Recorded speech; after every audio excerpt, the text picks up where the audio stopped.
Hello തേർഡിൻ്റെ പരിപാടിയാണ്. തേർഡിൻ്റെ programme കാണാൻ പോവുകയാണ് ഗൈസ്. അപ്പോൾ ഈവനിങ് ഓഫീസിൽ നിന്ന് നേരെ ഇറങ്ങി അങ്ങോട്ട് പോകാമെന്ന് വിചാരിച്ചു. ചേട്ടൻ ഡയറക്റ്റ് അങ്ങ് വരാമെന്ന് പറഞ്ഞിരുന്നു. അപ്പോൾ നമ്മൾ ചെന്ന ഉടനെ വണ്ടി എവിടെയൊക്കെയോ കിട്ടിയ സ്ഥലത്ത് പാർക്ക് ചെയ്തിട്ട് നേരെ കനകക്കുന്നിനകത്തോട്ട് നടക്കാൻ വിചാരിച്ചു. അപ്പോൾ നിശാഗന്ധി ഓഡിറ്റോറിയത്തിലാണ് പ്രോഗ്രാം നടക്കുന്നത്. പിന്നെ എന്നെ അറിയാമെന്നുള്ളവർക്ക് ഇവനെ പ്രത്യേകിച്ച് പരിചയപ്പെടുത്തുന്നുണ്ടെന്ന് തോന്നുന്നു. എന്നാലും പറയാം, ഇതെൻ്റെ best friend Gokul, meet mister Gokul. പിന്നെ പോണ വഴി ഫുള്ള് സാറിൻ്റെ ക്ലാസ് ആയിരുന്നു. എന്തൊക്കെയായിരുന്നു വേടേണ്ട കാര്യം എന്തൊക്കെയോ പറഞ്ഞുകൊണ്ട് നടക്കുകയായിരുന്നു. അകത്തെത്തിയപ്പോൾ അവിടെ പ്രോഗ്രാം നടന്നുകൊണ്ടിരിക്കുകയായിരുന്നു. മറ്റേ ഫ്യൂഷൻ പ്രോഗ്രാം ആയിരുന്നു അപ്പോൾ നടന്നുകൊണ്ടിരുന്നത്. സാധാ സോങ്ങും വയലിനും അങ്ങനെയൊക്കെ. അപ്പോൾ നമ്മൾ കുറച്ച് നേരം അവിടെ നിന്ന് പ്രോഗ്രാം കണ്ടുകൊണ്ട് നിന്ന് നല്ല രസമുണ്ടായിരുന്നു കേട്ടോണ്ടിരിക്കാൻ. ഇരിക്കാനുള്ള സീറ്റ് പോയിട്ട് നിൽക്കാനുള്ള സ്ഥലം പോലും അവിടെ ഒന്നും ഇല്ലായിരുന്നു. എന്നാലും നമ്മൾ കുറച്ച് നേരം അവിടെ നിന്ന് അവിടെ നിന്ന് നേരെ പുറത്തോട്ട് ഇറങ്ങി ലൈറ്റൊക്കെ ഒന്ന് കാണാതെ കരുതി. ഇത് കനകക്കുന്ന് പാലസ് ആണ് കേട്ടോ. പിന്നെ അവിടെ നടക്കുന്ന പ്രോഗ്രാമിൻ്റെയാണിത്, വേസ്റ്റ് മെറ്റീരിയലിൻ്റെ. അപ്പോഴേക്കും ചേട്ടൻ എത്തിയിട്ടുണ്ടായിരുന്നു. പിന്നെ അവർ തമ്മിലായ കാര്യം പറച്ചിൽ നമ്മളെ വേണ്ടാലോ.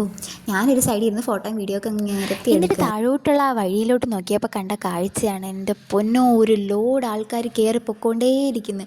ക്യൂ ആയിട്ട് ഞങ്ങൾ നോക്കാൻ തുടങ്ങിയത് തൊട്ട് പൊയ്ക്കൊണ്ടിരിക്കുകയാണ് ആൾക്കാരിങ്ങനെ. ഞങ്ങൾക്ക് ഇവിടെ നോക്കുമ്പോഴത്തേക്ക് ഉറുമ്പ് പോകുന്ന പോലെയാണ് തോന്നുന്നത്. ഇഷ്ടം പോലെ ആൾക്കാർ പൊയ്ക്കൊണ്ടിരിക്കുന്നു. പിന്നെ ഞങ്ങൾ കരുതി ഇനി ഇരുന്നിട്ട് രക്ഷയില്ല, പതിയെ നടക്കാമെന്ന് കരുതി. ഇവിടുന്ന് സ്ലോ മോഷനിലാണ് ഇവിടെ നിന്ന് ഇറങ്ങിയത് തന്നെ. ഇറങ്ങി പതിയെ അവിടുത്തെ കാഴ്ചകൾ ഫുൾ കണ്ട് നേരെ നടന്നു.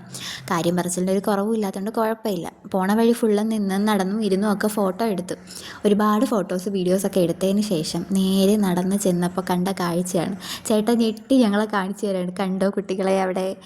എന്ത് പൊന്നോ, ഞങ്ങൾ പോയപ്പോൾ വന്ന ആളല്ലായിരുന്നു. അതിനുശേഷം ഈ വന്നവരെല്ലാം ഇങ്ങോട്ട് വന്നുകൊണ്ടിരിക്കുകയായിരുന്നു. ഞങ്ങൾക്കൊരു പൊടി ഗ്യാപ്പ് പോലും കിട്ടിയില്ല കയറാൻ.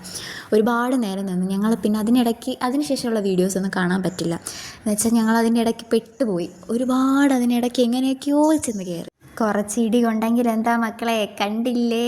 കുറച്ച് നേരം ഞങ്ങൾ നിന്ന് പ്രോഗ്രാം കണ്ടിട്ട് അപ്പം തന്നെ ഇറങ്ങി. എന്ന് വെച്ചാൽ ഭയങ്കര ബഹളവും ഭയങ്കര ക്രൗഡായതുകൊണ്ട് ഒരുപാട് പ്രശ്നങ്ങളൊക്കെ ഉണ്ടായിരുന്നു. അപ്പോൾ ഞങ്ങൾ കുറച്ച് നേരം നിന്നതിന് ശേഷം ഇറങ്ങി. എന്തായാലും കണ്ടല്ലോ എന്നുള്ള സമാധാനത്തിൽ ഇറങ്ങി. അവിടെ നിന്ന് ഞങ്ങൾ ഒരേ നടപ്പായിരുന്നു, വണ്ടി വെച്ച സ്ഥലം കണ്ടുപിടിക്കാൻ വേണ്ടിയിട്ട്. ഒരുപാട് നടന്ന് എവിടേക്കോ നടന്ന് ലാസ്റ്റ് വണ്ടി കിട്ടി. അവിടെ നിന്ന് നേരെ സ്ഥിരം ചായ കുടിക്കുന്ന കടയിൽ കയറി ഒരു ചായയും കുടിച്ച് നേരെ വീട്ടിലേക്ക് തിരിച്ച്. ഓക്കെ, അപ്പോൾ അടുത്തൊരു വീഡിയോ ആയിട്ട് കാണുന്നത് വരെ ബൈ ബൈ.